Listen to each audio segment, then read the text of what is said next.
दोस्तों आज की वीडियो बच्चे, बड़े, मर्द, औरत हर किसी के लिए देखनी बहुत जरूरी है, क्योंकि दोस्तों आज हम आपको जो जानकारी देने वाले हैं उस जानकारी को सुनने के बाद आपके होश पूरी तरह से उड़ जाएंगे।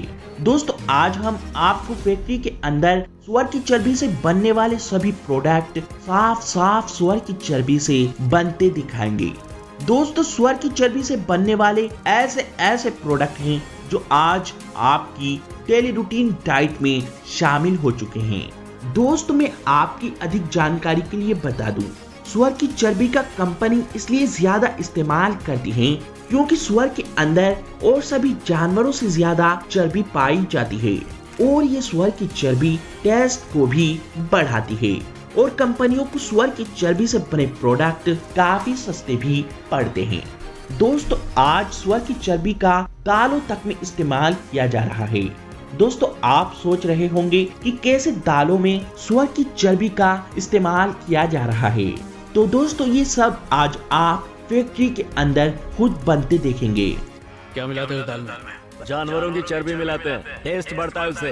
पब्लिक दाल के साथ उंगलियां भी चबा डालती है। कितने कमीने हो तुम, दाल में चर्बी मिला रहे हो? उस होटल को वेजिटेरियन समझ के लोग वहाँ खाना खाने आते हैं बे। लिखते हो देसी घी और मिलाते हो जानवरों की चर्बी, क्या यह गलत नहीं है? और साथ ही दोस्तों आज हम आपको सुअर की चर्बी किस प्रोडक्ट में पाई जाती है और किस प्रोडक्ट में नहीं, इसकी पहचान का तरीका भी बताएंगे।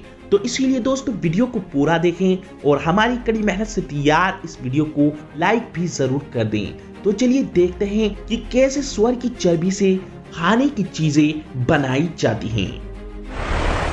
Noodles making process. दोस्तों नूडल्स तो बच्चों को खाना बहुत ही ज्यादा पसंद होता है। दोस्तों आप जो ये नूडल्स या फिर किसी भी तरह का नूडल्स आप अपने बच्चे को खिलाते हो, इन नूडल्स से आपके बच्चे बीमार पड़ सकते हैं, क्योंकि दोस्तों किसी भी नूडल्स में कंपनियां MSG नाम का इंग्रेडिएंट्स मिलाती हैं। दोस्तों इस MSG को कंपनियां सुअर की चर्बी से बनाती हैं। ये MSG इंग्रेडिएंट्स इन नूडल्स में स्वाद को बढ़ाता है।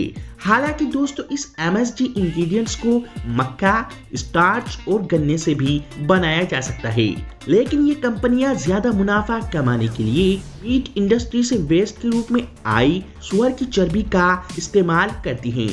MSG का मतलब होता है मोनोसोडियम ग्लूटामेट।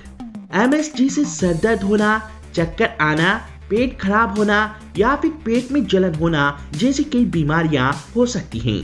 दोस्तों इन नूडल्स को फैक्ट्री के अंदर बनाने के लिए सबसे पहले आटा, मैदा, कई तरह के मसाले, कई तरह के केमिकल्स, MSG पाउडर यानी मोनोसोडियम ग्लूटामेट पाउडर और पानी, इन सब चीजों को एक मिक्सर में डालकर इन सब चीजों को अच्छे से मिक्स किया जाता है और फिर आटे की तरह गूंदा जाता है। फिर इस गूंदे हुए आटे को दो बेलनाकार रोलर के बीच में से गुजारा जाता है। इससे ये आटा एक लंबी शीट के जैसा रूप ले लेता है। अब इस आटे की शीट को कई और बहुत सारे रोलर के बीच से गुजारा जाता है। इससे ये आटे की शीट बिल्कुल पतली हो जाती है। अब आखिर में ये मशीन इस आटे की शीट को नूडल्स की शेप में काटती चली जाती है। ये मशीन इन नूडल्स को एक समान शेप में काटती है। अब इन नूडल्स को ड्रायर में पकाया जाता है। यहाँ पर ये नूडल्स 80% कुक हो जाते हैं और बाकी के 20% आप अपने घर पर कुक कर ही लेते हैं।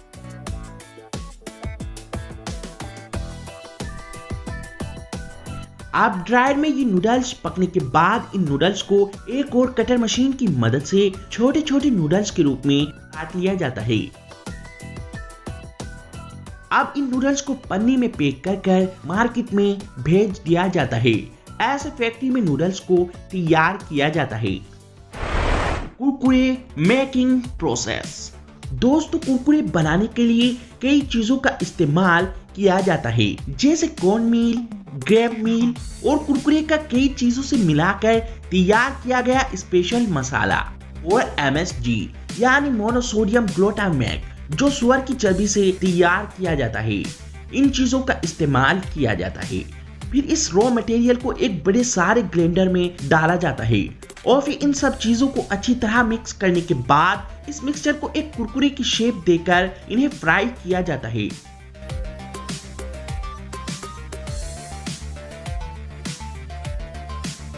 और फिर आखिर में इन कुरकुरों में स्पेशल मसाला मिक्स कर दिया जाता है और अब इन कुरकुरों को तेजी के साथ में यह मशीन पैक कर देती है। Chewing gum making process. दोस्तों, च्युइंग गम जैसे प्रोडक्ट बनाने के लिए सबसे पहले गम को एक मिक्सर में डाला जाता है और फिर इसके ऊपर कुछ आर्टिफिशियल कलर, फ्लेवर और सुअर की चर्बी से तैयार MSG यानी मोनोसोडियम ग्लूटामेट, इन सब चीजों को डाला जाता है और फिर यह मशीन इसे मिक्स करना शुरू कर देती है और इसके ऊपर चीनी या शक्कर की चाशनी डाली जाती है ताकि गम सॉफ्ट और मीठा बन सके। और फिर इसे अच्छी तरह मिक्स करने के बाद दूसरी मशीन में डालकर एक च्युइंगम का आकार दे दिया जाता है और फिर इसके बाद इसको पैक कर दिया जाता है। Toffee making process. दोस्तों, टॉफी बनाने के लिए सबसे पहले एक बड़े सारे बर्तन में फ्लेवर, शुगर और MSG यानी मोनोसोडियम ग्लूटामेट जो सुअर की चर्बी से तैयार किया जाता है, इन सब चीजों को एक बड़े सारे बर्तन में उबाला जाता है और फिर बाद में इसे एक बड़े सारे बर्तन में ठंडा होने के लिए रख दिया जाता है। ठंडा होने के बाद इस मिक्सचर को मशीन में डाल दिया जाता है और फिर ये मशीन इस मिक्सचर को खींचकर एक टॉफी का आकार देकर फटाफट तेजी से टॉफियों को पैक कर बाहर एक टोकरी में डालती रहती है। Chocolate making process. दोस्तों, आप जो चॉकलेट अपने बच्चे को खिलाते हो, क्या आपको पता है वो चॉकलेट कैसे बनती है? दोस्तों, आपको जरूर पता होना चाहिए कि ये चॉकलेट कैसे बनती हैं। दोस्तों, चॉकलेट बनाने के लिए सबसे पहले कोकोआ को तोड़कर फैक्ट्री के अंदर लाया जाता है। फिर इसके अंदर से कोकोआ के बीजों को निकाला जाता है। फिर इन कोकोआ बीज को धूप में सुखाया जाता है। फिर इन बीजों को भूना जाता है, इससे इनके अंदर फ्लेवर आता है। फिर इन बीजों को पीसकर इनका पाउडर बनाया जाता है। फिर इस पाउडर को चॉकलेट चिप्स का आकार दिया जाता है। फिर इन चिप्स को पैकेट में भरकर इन्हें अलग अलग कंट्रीज में भेजा जाता है। फिर चॉकलेट बनाने वाली कंपनी में इन कोकोआ चिप्स के साथ बटर, शुगर और 3 ऐसे इंग्रेडिएंट्स जो सुअर की चर्बी से बनते हैं, E631, E620 और MSG, इनमें से किसी एक इंग्रेडिएंट्स को मिलाकर इसका एक पेस्ट बना लिया जाता है। इस पेस्ट को 3 मशीन्स के थ्रू पास किया जाता है ताकि चॉकलेट को इसका स्मूथ टेक्सचर मिले। फिर इस लिक्विड चॉकलेट पेस्ट को चॉकलेट के मोल्ड्स में डालकर इन चॉकलेट को फ्रीजर में रख दिया जाता है। फिर जब ये चॉकलेट बनकर तैयार हो जाती हैं, तो इन चॉकलेट को चॉकलेट मोल्ड्स के अंदर से निकाल लिया जाता है और फिर इन चॉकलेट को आगे पैकिंग के लिए भेज दिया जाता है। Sweet making process. दोस्तों, फैक्ट्री में ज्यादा मात्रा में तेजी से गुलाब जामुन बनाने के लिए मावे का एक मिक्सचर तैयार कर इसमें सुअर की चर्बी से तैयार MSG को डाला जाता है। इस मिक्सचर को मशीन में डाल दिया जाता है। ये मशीन इस मिक्सचर के छोटे छोटे टुकड़े काटकर इन टुकड़ों को गोल आकार भी ये मशीन खुद ही दे देती है।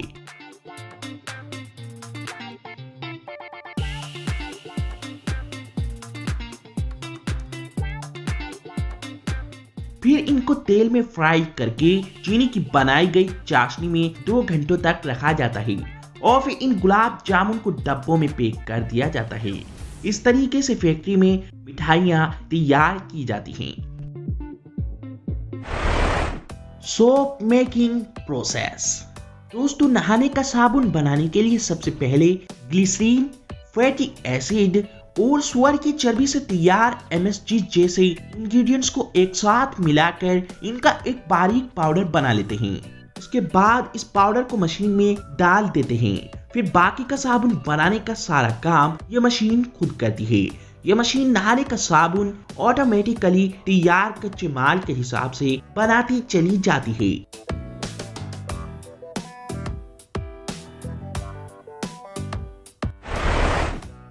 Capsule making process. दोस्तों जब भी कोई व्यक्ति बीमार होता है तो उस व्यक्ति को डॉक्टर दवाई के रूप में कैप्सूल भी दे देते हैं। दवाई के रूप में लिया जाने वाला कैप्सूल हर व्यक्ति ने खाया होगा।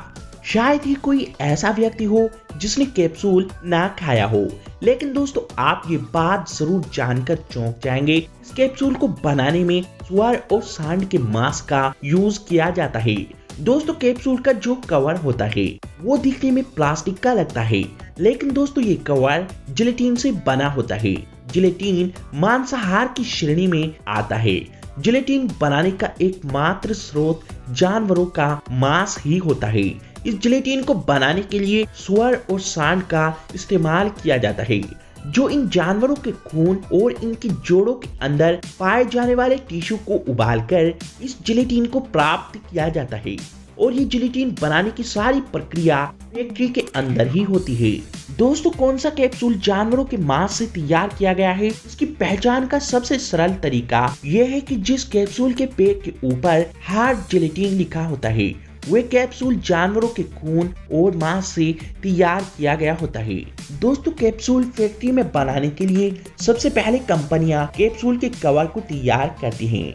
कैप्सूल के कवर को तैयार करने के लिए कंपनियां सबसे पहले जानवरों के खून और जानवरों की हड्डियों के अंदर से उनका प्रोटीन और टिश्यू को निकालकर इन्हें उबालती हैं और फिर जिस कलर का कैप्सूल बनाना होता है उस कलर को मिक्स कर कंपनियां एक लिक्विड तैयार कर लेती हैं। इसके बाद कैप्सूल नुमा मेटल के सांचों को इस लिक्विड में डुबोया जाता है, जिससे इन सांचों पर ये लिक्विड चिपकने के बाद कुछ ही देर में एक कैप्सूल के कवर का रूप ले लेता है। इस तरीके से कैप्सूल के कवर तैयार हो जाते हैं।